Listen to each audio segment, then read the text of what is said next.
So let's talk about layers now. Layers are one of the most powerful features that GIS software like Avenza have. A layer is like a clear, transparent sheet that's laid over top of the map, and all the data is added and stored on that layer. The layer can be then saved, moved, and used on multiple maps.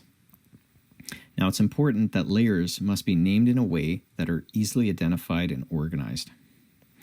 Here in the main screen, we can find the Layers tab at the bottom, and we can see we have no layers inside of our Avenza app right now. So what we're going to do is we can either add layers to this view, or we can add them in the map view. When we add them in the map view, they're automatically associated and linked to that map instead of us manually having to do it. So we'll go do that. We'll go into Maps, and then we'll open the base map and work off of the base map. Again, this is the easiest map to open. It automatically finds your position. It gives you all this great detail, but you cannot use this information offline unless you've downloaded the offline map, which is right here. We did that a little bit earlier. So we have our map here, and we want to create layers. The layer button is this symbol here on the bottom right-hand corner. If we click on it, it's going to give us a prompt to add layers. With this, we've got no layers within this map right now, but we can add them here with this plus sign. They have three options. We can import layers, so if we were airdropped a layer from somebody else. We can link a layer, which is an existing layer that we have in the system that we want to link to this map, and we can create a layer. So we're going to create a layer. Now it's going to give us a box here. We need a name for this layer. And we just talked about this. We want a naming convention that's going to work to clearly identify the layer.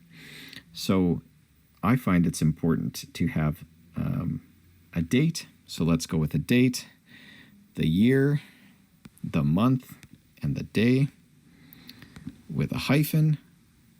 Then include the fire number. So in this region, that's our fire number. And then let's include our call sign or our position. Perfect. So we're going to use engine 601. Now we've got this layer here. If we want to make any changes to the layer or look at the layer itself, we can see what's inside of it by clicking the layer. There's nothing. It also tells us right here that it's empty. And then these three dots on the outside here give us, allow us some more options for that layer specifically. Now I can export whatever's in this layer to other people or airdrop it to other people. I can move this layer, so I can create layers and sublayers. We'll talk about that in a little bit. I can make a copy of this layer.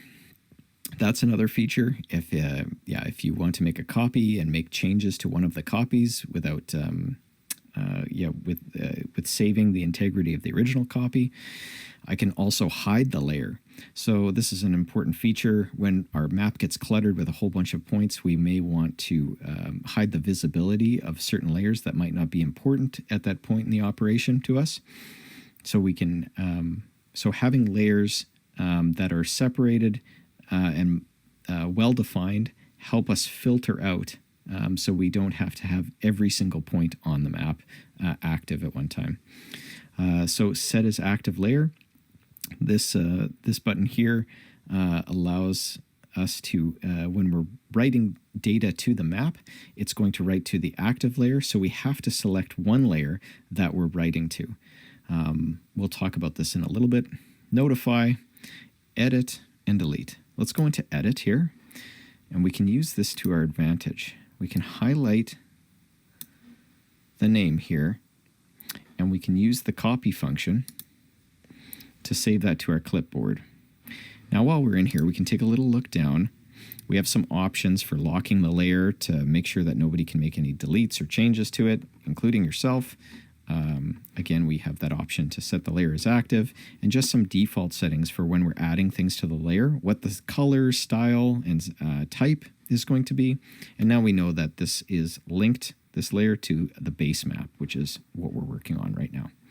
We'll go into that a little bit more later. Now let's add a couple layers. Put a couple of them on here. We'll create another layer. I'll bring up my keyboard. And I'm going to press paste. That's going to bring up that name. I'm going to put a hyphen in. And we're going to create another layer called division. Perfect. Let's create a couple more layers. So again, we'll paste that. We'll put a hyphen in place. And then we'll call this layer critical infrastructure. Let's create another layer.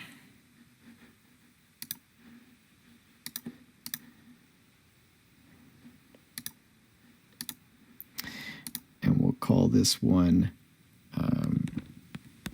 safety zones. Oop. Let's make sure we get safety in there. Let's create another layer. And we'll call it restricted zones.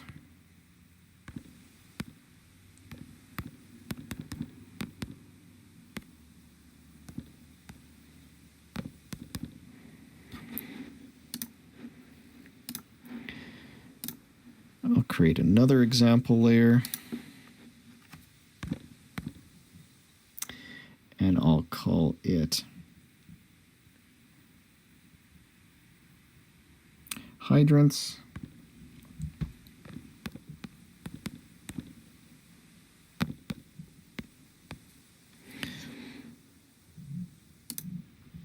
Now I'll create another layer.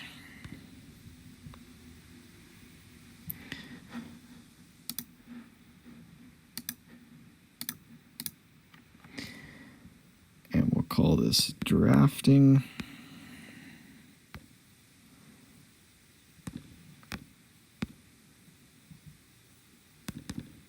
Drafting sites. Okay, perfect. So you can see we've got this big list now of layers. And just like with maps, it might be helpful if we used a parent layer to organize all of that information for this fire and just help structure things a little bit better.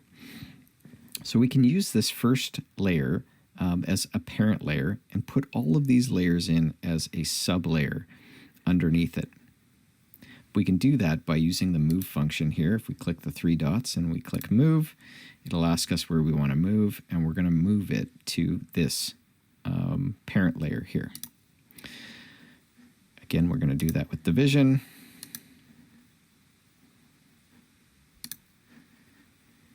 You can see as we add layers to this, it says that we've added 2 layers, and there's 2 sub-layers to this layer. Oop, I hit the export button. It's not what we wanted. We're just going to move this one and move this one again to the parent layer.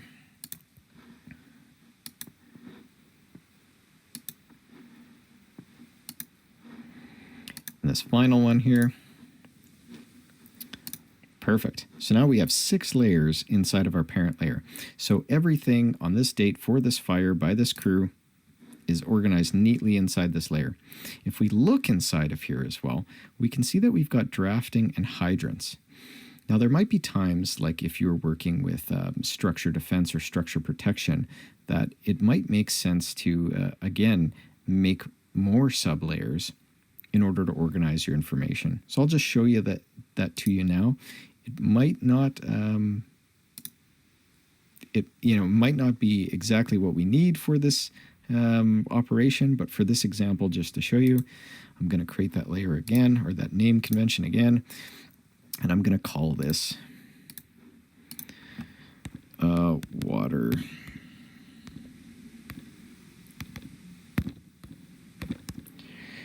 sources. Now, hydrants and drafting might both go into water sources, so we're going to move those. We'll find water sources and hydrants and put that into water sources. So we can see here, we've got nothing in critical infrastructure division, restricted zones, safety zones, but we have 2 additional layers in water sources. So we've got kind of a tree going on. Again, this helps us when we are trying to hide all the symbols that will eventually be cluttering our map. I can turn off all the water sources at this point by going to these 3 buttons here, pressing the hide button. You can see that there's this little eyeball with a cross through it. Now none of those features are going to be highlighted. To show them, we can go to show, but that allows us then to just, if we just wanted to send hydrants to a crew, or we just wanted to send drafting sites to maybe a BC wildfire crew, we don't have to send them all the hydrants. We can just share with them the drafting sites by exporting that layer to them. We'll talk about that later.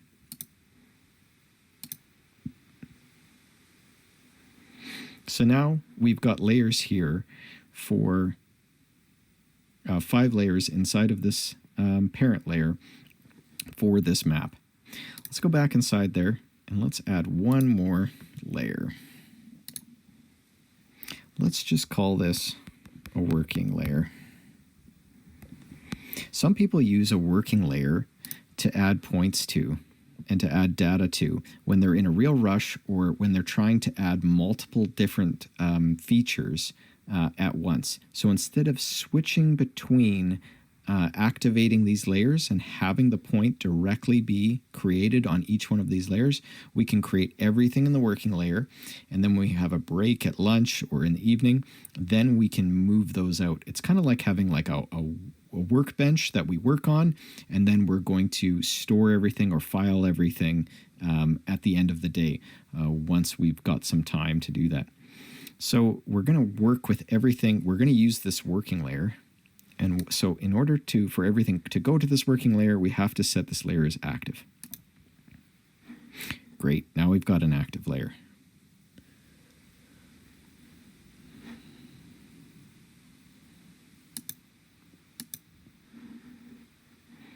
So that's building layers onto the map. And that's how we keep our information organized.